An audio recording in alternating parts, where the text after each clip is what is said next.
बिस्मिल्लाहिर्रहमानिर्रहीम। अस्सलाम वालेकुम डियर स्टूडेंट्स, होप सो कि आप सब खैरियत से होंगे। डियर स्टूडेंट्स, आज हम पढ़ेंगे first year physics chapter number 7 का topic horizontal mass spring system.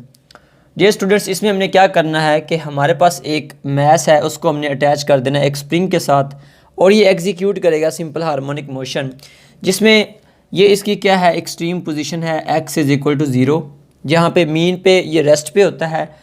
अब हमने इस पे लगाई है फोर्स और बाई अप्लाइंग फोर्स ये क्या हो जाता है, स्प्रिंग अपनी पोजीशन मीन से एक्सट्रीम पोजीशन पे चला जाता है। लेट्स सपोज ये मैस हमारा एक्सट्रीम पोजीशन बी पे चला, ए पे चला गया, ठीक है। अब जैसे ही हम उस फोर्स को हटाते हैं तो ये रिस्टोरिंग फोर्स की वजह से, क्योंकि जैसे हमने इसमें फोर्स लगाई तो इसमें फोर्स स्टोर होगी, जिसे हम कहते हैं रीस्टोरिंग फोर्स। और रीस्टोरिंग फोर्स क्या होती है, हमेशा ऑब्जेक्ट को मीन पोजीशन की तरफ क्या करती है, पुश करती है या पुल करती है। तो हमने इसको फोर्स लगाई, इसमें फोर्स स्टोर होगी, तो रीस्टोरिंग फोर्स की वजह से, उसी रीस्टोरिंग फोर्स की वजह से body towards mean position again move करती है। तो ये मैस हमारा जो है ये मूव करता हुआ यहाँ से मीन पे आएगा और मीन पे रुकेगा नहीं ड्यू टू इट्स इनर्शिया, क्योंकि इनर्शिया होती है resistive property of the objects. यानी हम किसी ऑब्जेक्ट पे जब कोई भी फोर्स लगाएं, उसे रोकने की कोशिश करें या मूव करवाने की कोशिश करें, वो आगे से हमें से रेजिस्ट करता है, वो रेजिस्टिव प्रॉपर्टी उसकी इनर्शिया होती है। हम इसको मूव करवा के लेके इधर गए हैं तो यहाँ से यहाँ तक तो ये स्टोरिंग फोर्स की वजह से आ गया, लेकिन हम चूँकि इस डायरेक्शन में इसको लेके गए थे तो ये उसके ऑपोजिट डायरेक्शन में रेजिस्ट करेगा और ये यहाँ पे इनर्शिया की वजह से रुकेगा नहीं, बल्कि आगे मूव कर जाएगा। तो लेट्स सपोज ये स्प्रिंग अब हमारे पास पोजीशन बी पे आ गया। अब अगेन यहाँ से मूव करना स्टार्ट किया, यहाँ पे गया, फिर यहाँ से मूव करके यहाँ पे आया, फिर अगेन हमारे पास यहाँ पे आया और अगेन जब यहाँ से मूव करके मीन की तरफ जाएगा तो हमारे पास एक पूरा वाइब्रेशन जो है वो कंप्लीट हो जाएगा, ठीक है। अब देखिए इसमें हुआ क्या है कि बॉडी एक मीन पोजीशन के अराउंड क्या कर रही है, मूव कर रही है, एग्जीक्यूट कर रही है सिंपल हार्मोनिक मोशन। हमने जितनी फोर्स लगाई उतनी इसमें क्या आया, डिस्प्लेसमेंट आया, उतना इसका क्या आया, डिस्प्लेसमेंट। यानी एफ हुक्स लॉ के अकॉर्डिंग एफ डायरेक्टली प्रोपोर्शनल होता है एक्स के। जब हम यहाँ से एफ यहाँ से हम प्रोपोर्शनलिटी हटाते हैं तो कांस्टेंट आता है इक्वल एंड कांस्टेंट के कांस्टेंट है जो कि स्प्रिंग कांस्टेंट है। साथ में ये माइनस क्यों मैंने लगाया, इसलिए लगाया कि हमने जिस डायरेक्शन में फोर्स लगाई है, हमने फोर्स इस डायरेक्शन में ली है तो बॉडी मूव करती है इस डायरेक्शन में। जब हम इसको जैसे ही रिलीज़ करते हैं तो फोर्स की तो हमने फोर्स इस डायरेक्शन में लगाई है, इस डायरेक्शन में स्ट्रेच किया, लेकिन बॉडी उसके ऑपोजिट मूव करती है, इसलिए हमने माइनस यहाँ पे लगाया है। अच्छा, उसके बाद हमारे पास हमें ये भी पता है कि जब हम किसी ऑब्जेक्ट पे फोर्स लगाते हैं तो उसमें एक्सेलरेशन प्रोड्यूस होता है according to the Newton second law. तो देखिए हमारे पास एफ इक्वल एम में होता है, तो इन दोनों इक्वेशंस को अगर आप कंपेयर करें तो क्या आ जाएगा, इधर भी एफ है इधर भी एफ है, लेफ्ट साइड्स अगर इक्वल हैं तो राइट साइड भी इक्वल होनी चाहिए, minus k x is equal to m a. अब यहाँ से ए और एक्स के दरमियान रिलेशनशिप निकालना हो तो हम क्या करेंगे, ये मैस यहाँ पे मल्टीप्लाई हो रहा है, इधर आके क्या हो जाएगा, डिवाइड माइनस के ओवर एम एक्स।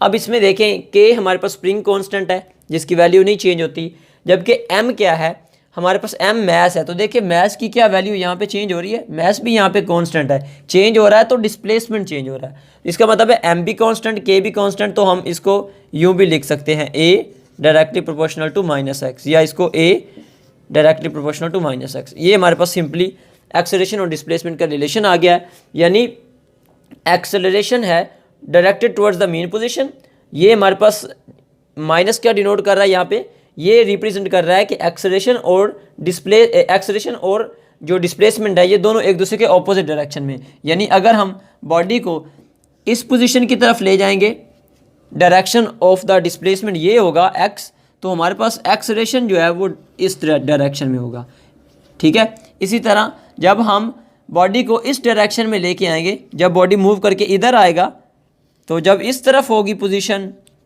तो फिर हमारे पास डिस्प्लेसमेंट बॉडी का क्या होगा, towards the mean position. Acceleration हमेशा मीन पोजीशन की तरफ होता है और डिस्प्लेसमेंट उसके अवे होता है, ठीक है। इसका यही मतलब है कि नेगेटिव यहाँ पे क्या डिनोट कर रहा है कि हमारे पास एक्सेलरेशन डायरेक्टली प्रोपोर्शनल टू है डिस्प्लेसमेंट के, लेकिन विद नेगेटिव साइन कि इनकी डायरेक्शन आपस में क्या है, ऑपोजिट है। अब हमने एक काम करना है, ये तो हमारे पास रिलेशन है ना एक्सेलरेशन का, इसको फ़र्ज़ करें इस इक्वेशन को हमने ले लेना है, इस इक्वेशन को मैं 1 कह रहा हूँ। अब हमारे पास एक्सेलरेशन जो होता है रिलेट करता है एंगुलर फ्रिक्वेंसी के साथ ओमेगा स्क्वायर एक्स माइनस, इसको लेट्स सपोज हम इक्वेशन 2 कह देते हैं। इन दोनों इक्वेशंस को अगर कंपेयर करें आप, तो ये omega square x is equal to क्या आ रहा है, माइनस के ओवर एम एक्स।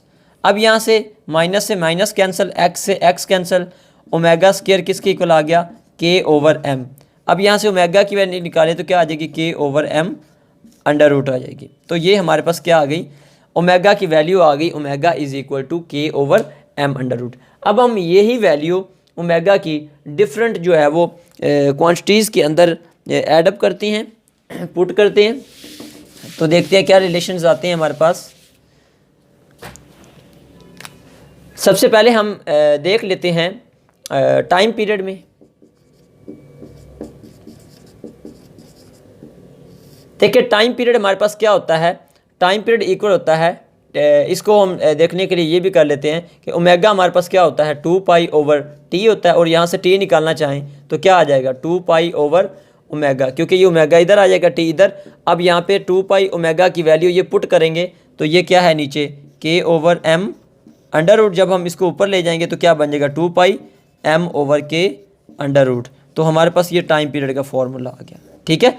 इसी तरह हमारे पास जो डिस्प्लेसमेंट है, टाइम पीरियड फ्रिक्वेंसी को देख ले तो फ्रिक्वेंसी क्या आएगी, फ्रिक्वेंसी चूँकि ऑपोजिट होता है टाइम पीरियड के, f is equal to 1/t होता है, तो जो 1/t की वैल्यू है ये यानी t की वैल्यू जो है उसको उलट कर देंगे तो फ्रिक्वेंसी आ जाएगी। तो इसको उलट करेंगे तो क्या बन जाएगा, ये 2 पाई है तो ये 1/2 पाई हो जाएगा, ये m ओवर k है तो यहाँ पे k ओवर m आ जाएगा, तो ये फ्रिक्वेंसी आ जाएगी, ठीक है। इसके बाद इंस्टेंटेनियस डिस्प्लेसमेंट को देख लेते हैं।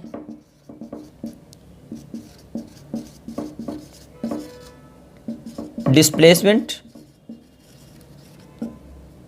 वो होता है हमारे पास x is equal to x not sine omega t. अब यहाँ पे ओमेगा की सिंपली बस वैल्यू आपने पुट करनी है, एक्स नॉट साइन ओमेगा क्या है, k over m under root into t. तो हमारे पास ये क्या आ जाएगी, इंस्टेंटेनियस डिस्प्लेसमेंट की वैल्यू आ जाएगी। इसी तरह इंस्टेंटेनियस वेलोसिटी की वैल्यू देखें,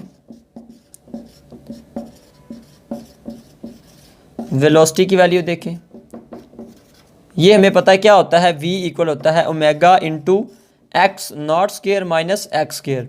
तो सिंपली ओमेगा की जगह उसकी वैल्यू पुट करें के ओवर एम, तो v इक्वल आ जाएगा k over m under root into x not square minus x square. अब यहाँ से अगर एक्स स्क्वायर को कॉमन ले लें तो क्या आ जाएगा, एक्स नॉट स्क्वायर को कॉमन ले लें into k over M into क्या आ जाएगा, 1 minus x square over x not square. तो ये हमारे पास क्या आ जाएगी, इंस्टेंटेनियस वेलोसिटी की वैल्यू आ जाएगी, ठीक है। अब अगर हम इसमें से मैक्सिमम या मिनिमम वेलोसिटी निकालना चाहें तो वो भी हम निकाल सकते हैं। यानी कि अगर हम यहाँ पे एक्स की वैल्यू 0 पुट करें, यानी मीन पोजीशन की बात करें, एट मीन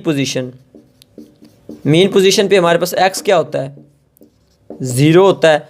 इसमें पुट करें एक्स 0 तो ऊपर 0, नीचे क्या आ जाएगा, एक्स नॉट स्क्वायर, तो ऊपर 0 हो जाएगी। तो ये पूरी की पूरी टर्म क्या हो जाएगी, ये 1 की इक्वल आ जाएगी, क्योंकि 1 माइनस 0 ये 1 हो जाएगी। तो हमारे पास आंसर ये आ जाएगा।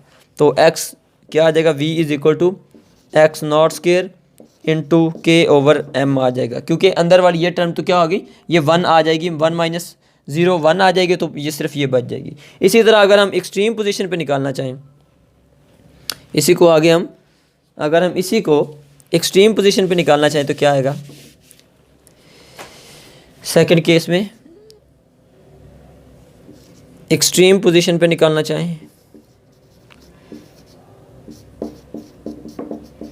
तो वहाँ पे हम x पुट करेंगे x नॉट, तो फिर क्या होगा हमारे पास, इसमें x की जगह x नॉट पुट करेंगे तो ऊपर भी x नॉट का स्क्वायर, नीचे भी x नॉट का स्क्वायर, ये इसके साथ कट जाएगा तो 1 आ जाएगा, 1 माइनस 1 0 हो जाएगा। तो वो 0 इस पूरी टर्म के साथ मल्टीप्लाई होगा, तो v हमारे पास क्या आ जाएगा, 0 आ जाएगा। इसका मतलब है एक्सट्रीम पोजीशन पे वेलोसिटी 0 होती है, मीन पोजीशन पे अभी हमने पीछे देखा वेलोसिटी मैक्सिमम होती है। So that was all about the mass attach to the spring, horizontal mass spring system. Hope so कि आपको अच्छी तरह से समझ आ गया होगा। अगर कोई क्वेश्चन हो तो आप कमेंट बॉक्स में पूछ सकते हैं। अपना बहुत बहुत ख्याल रखिएगा। अल्लाह हाफिज़।